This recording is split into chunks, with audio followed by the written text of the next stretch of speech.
अस्सलाम वालेकुम व्यूअर्स, कैसे हैं आप सब। मैं हूं वैस और आप देख रहे हैं ईपीए व्लॉग्स। अगर आप प्लान कर रहे हैं कोई ऐसी गाड़ी जो 20 से 30 लाख की रेंज में हो, चाहे वो यूज्ड हो या न्यू कार हो, तो उसमें से बेहतरीन ऑप्शन कौन सी है। यूजुअली लोगों का रुझान होता है कि सुजुकी ऑल्टो परचेज कर लें क्योंकि सबसे सस्ती लोकली मैन्युफैक्चर्ड गाड़ी वही है, लेकिन मेरा ओपिनियन ये उससे बेहतर ऑप्शन हो सकती है चंगान कारवान, जो इसका 2024 मॉडल है, जिसके अंदर इन्होंने इसके इंजन में एक मेजर मॉडिफिकेशन की है जिसपे अभी मैं चल के बात करने वाला हूँ। सुजुकी ऑल्टो दो चीजों से बड़ी फेमस हुई है गाड़ी। एक तो जिसमें पहली चीज है वो है मजबूरी, क्योंकि लोगों के पास इसके अलावा ऑप्शन नहीं थी। अगर इससे सस्ती कोई गाड़ी होती तो यकीनन लोग वो परचेज करते। और दूसरी जो चीज उसको जिसने फेम दिया वो है उसकी फ्यूल एवरेज, क्योंकि इस गाड़ी की फ्यूल एवरेज जो है वो 18 से लेके 24 तक आपको देखने को मिलती है। अब कुछ लोगों की साइकी ये होती है कि अगर उनको ये ऑप्शन दी जाए, हालांकि उनकी नीड भी है कि आप कोई बड़ी गाड़ी ले लें, जैसे चंगान कारवान है। सुजुकी बोलान की कंसिडरेशन इस वजह से नहीं की जाती क्योंकि उसके अंदर कोई फीचर्स नहीं है और उसकी लुक जो है वो बड़ी अजीब सी है। वो लगती है ऐसे ही है कि जैसे मतलब आपने पिक एंड ड्रॉप सर्विसेज के लिए ही गाड़ी ली है। लेकिन चंगान कारवान जो है उसकी लुक्स काफी अच्छी है, बट लोग लेते इस वजह से नहीं है कि शायद ये अगर आप ड्राइव करेंगे तो उससे फील आएगी कि आप कोई पिक एंड ड्रॉप की सर्विस प्रोवाइड कर रहे हैं, या फिर इसकी क्लास नहीं है और स्वैग नहीं नजर आता। जबकि ऑल्टो जो है वो एक छोटी गाड़ी है,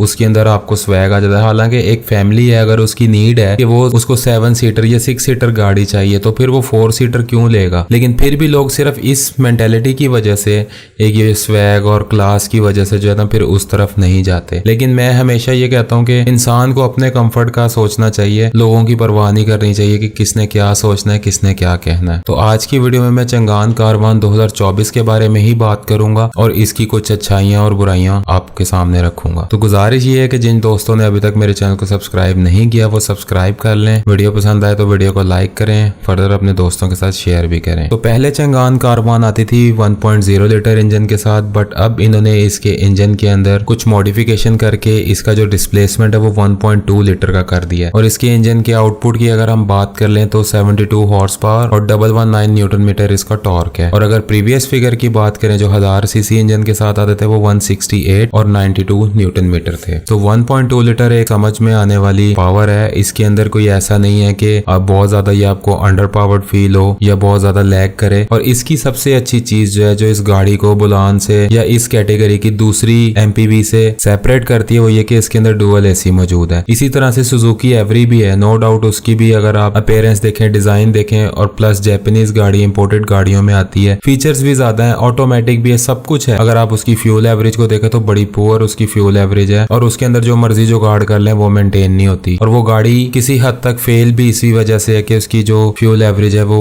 बहुत पुअर है। तो चंगान कारवान की डायमेंशंस की अगर बात करें तो 3.98 मीटर इसकी लेंथ है और इसी तरह से 1.62 मीटर इसकी विड्थ है और 1.89 मीटर इसकी हाइट है। और सबसे मेन चीज जो कोई भी गाड़ी लेने से पहले कंसीडर की जाती है वो है प्राइस। तो इसकी प्राइस जो है वो 30 लाख हो गई। मुझे अच्छे से याद है जब 2022 के एंड पे मैंने इसका रिव्यू किया था, जब ये 1.0 लीटर इंजन के साथ आती थी, तो उस टाइम इसकी प्राइस कोई 16-17 लाख के करीब थी। बट अब देख लें कि प्राइस का डिफरेंस कितना आ गया ये 1.5-2 सालों में, कि वो डबल हो चुकी है। ओवरऑल गाड़ी के डिजाइन की बात करें तो इसका अच्छा डिजाइन है। जाहिर है अपनी प्राइस के हिसाब से जो मार्केट की अगर हम सिचुएशन देखें और इस गाड़ी की प्राइस को देखें तो इसका डिजाइन प्राइस के हिसाब से बेहतरीन है। फ्रंट साइड पे देखें तो क्रोम ग्रिल देखने को मिलती है। फिर इसी तरह से चंगान कारवान की अगर हेडलाइट्स की बात करें तो उसके अंदर प्रोजेक्टर हेडलैम्प्स देखने को मिलते हैं, हेलोजन के साथ उसका इंडिकेटर देखने को मिलता है। फिर इसके अंदर एडिशनली फॉग लैंप्स भी प्रोवाइड किए गए हैं और इसी तरह से जो है वो मैश बम्पर ग्रिल इसकी देखने को मिल जाती है। ओवरऑल जो इसकी फ्रंट लुक का डिजाइन है वो अच्छा है और अट्रैक्टिव है। फिर अगर साइड प्रोफाइल पर आते हैं तो सबसे पहले देखें तो 14 इंच का रिम आता है, स्टील रिम ही इसके अंदर प्रोवाइड किया गया है और उसके ऊपर व्हील कैप्स देखने को मिल जाते हैं। फिर अगर साइड मिरर की बात करें तो वो सिंपल है, उसके अंदर मोटर या मिरर एडजस्टमेंट इलेक्ट्रिकल नहीं है, वो मैनुअली देखने को मिलती है। लेकिन इसके अंदर जो मिरर है वो वाइड एंगल मिरर प्रोवाइड किया गया है। और इसी तरह से अगर इसके साइड डोर्स की बात करें तो दोनों साइडों पे स्लाइडिंग साइड डोर्स इसके अंदर देखने को मिलते हैं और काफी स्मूथ है उनकी ओपनिंग और क्लोजिंग, और इवन लॉकिंग जो है वो स्मूथ है, कोई बहुत ज्यादा आपको जोर से पुश नहीं करना पड़ता। और इसी तरह से अगर गाड़ी की रियर साइड की बात करें तो एलईडी टेल लैंप्स देखने को मिलते हैं और उसी के अंदर जैसे फ्रंट साइड पे हेलोजन इंडिकेटर दिया गया तो इसमें भी हेलोजन लैंप के साथ इसके इंडिकेटर देखने को मिलते हैं। एक और अच्छी चीज जो है इसके अंदर high mount brake lamp provide किया गया है। फिर एक चीज जो होनी चाहिए थी इसके अंदर रियर वाइपर प्रोवाइड कर दिया जाता तो एक और एडिशनल फीचर फीचर के तौर पे अच्छी चीज हो सकती थी। इसी तरह से जो गाड़ी का टेल गेट है उसकी ओपनिंग और क्लोजिंग जो है वो मैनुअल है। फिर इसके अंदर जो बूट स्पेस है, अगर आपने पूरी 6 सीटों के साथ ही आप देखें तो वो तो इतनी कोई ज्यादा नहीं है, बट अगर आपने उसको इनहेंस करना है तो फिर उसके लिए आपकी जो रियर सीट्स हैं फोल्डेबल हैं, उनको फोल्ड करके स्पेस को आप इंक्रीज कर सकते हैं। तो सिंपल गाड़ी है और इसी तरह से इसके जो एक्सटीरियर में और कोई ऐसी प्रोमिनेंट चीजें नहीं है जो मैं आपके साथ शेयर करूं। मेरी कोशिश होती है कि टू द पॉइंट बात करूं, जो गैर जरूरी चीजें हैं उन पे बात करके आपका टाइम ना वेस्ट किया जाए। इसी तरह से अगर गाड़ी के इंटीरियर की बात करें तो इंटीरियर की लुक डिजाइन इसका अच्छा है, अट्रैक्टिव डिजाइन है। बुलान से तो 100 टाइम्स अच्छा इसका डिजाइन है इंटीरियर का। फिर डैशबोर्ड और साइड डोर्स को अगर देखें तो उसके ऊपर हार्ड प्लास्टिक ही यूज किया गया, कहीं पे आपको लेदर या फैब्रिक का यूज देखने को नहीं मिलता। साइड डोर की बात करें तो उसके ऊपर जो इसकी फ्रंट विंडोज हैं वो इलेक्ट्रिकली कंट्रोल यानी मोटराइज्ड हैं, उनके कंट्रोल आपको देखने को मिल जाते हैं और गाड़ी की सेंट्रल लॉकिंग का बटन देखने को मिल जाता है। टोटली इसके ऊपर आपको प्लास्टिक मटेरियल देखने को मिलता है जिसके अंदर कलर कॉम्बिनेशन 3 है, जिसमें जो मेजर पोर्शन है वो बेज कलर का है और सेकंड पर ब्लैक और फिर थोड़ा सा आर्म रेस्ट के ऊपर आपको सिल्वर कलर देखने को मिलता है। फिर एक अच्छी चीज ये है इसके अंदर के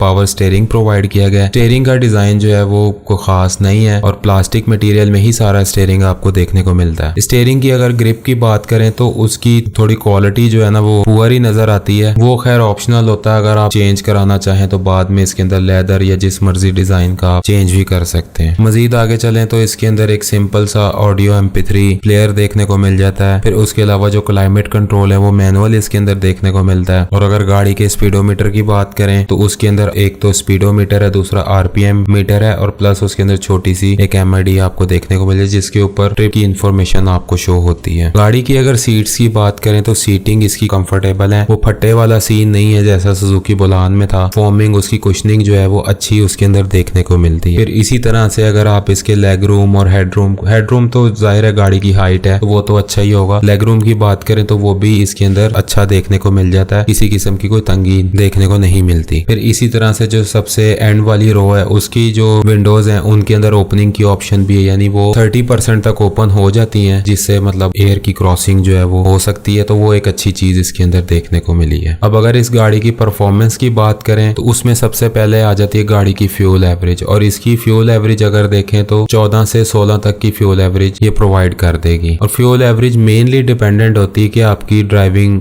हैबिट क्या है, आप किस तरह से गाड़ी को ड्राइव कर रहे हैं। फिर किसी हद तक लोड फैक्टर भी होता है कि गाड़ी के ऊपर लोड कितना है, ये सारी चीजें उसके अंदर इंक्लूड होती हैं। उसके अलावा मेरा अक्सर क्योंकि टूर होता है नॉर्दर्न एरियाज का, तो मैंने काफी दफा जो है इस गाड़ी को नॉर्दर्न में इवन के कुमराट के अंदर जो लोग गए हैं उनको पता है कि कैसी रोड है, किस तरह की ड्राइव है, तो वहां पर भी मैंने इस गाड़ी को देखा, स्कर्दू में भी देखा। इट मीन्स कि ये एवरेज परफॉर्मेंस देगी अगर आप इसको पहाड़ी रास्तों पर भी लेके जाते हैं, और गाड़ी के गर्म होने का या फिर पावरलेस होने का कोई चांस नहीं है। और अब तो इन्होंने इंजन में इम्प्रूवमेंट कर दिए तो उससे इसके अंदर और बेहतरी है वो देखने को मिलेगी। वीडियो के लास्ट पे यही कहूंगा कि बात सारी पैसों की होती है, जितना गुड़ डालें उतना मीठा होता है। तो अगर आपका बजट लो है और आपको एक फैमिली के लिए जरूरत के लिए कोई गाड़ी चाहिए तो इसको आप एक अच्छी ऑप्शन के तौर पे कंसीडर कर सकते हैं। अभी जैसे खबर आ रही थी कि सुजुकी ऑल्टो 2023 की बेहतरीन गाड़ी रही है, सबसे ज्यादा उसकी सेल हुई है। अब वो बेहतरीन इस सेंस में नहीं कि सबसे ज्यादा सेल होने की वजह ये है कि लोगों की मजबूरी है, लोगों के पास पैसे नहीं है कि वो इतनी महंगी महंगी गाड़ियां खरीद सकें, जरूरत भी पूरी करनी है, तो इस वजह से उन्होंने कर ली। और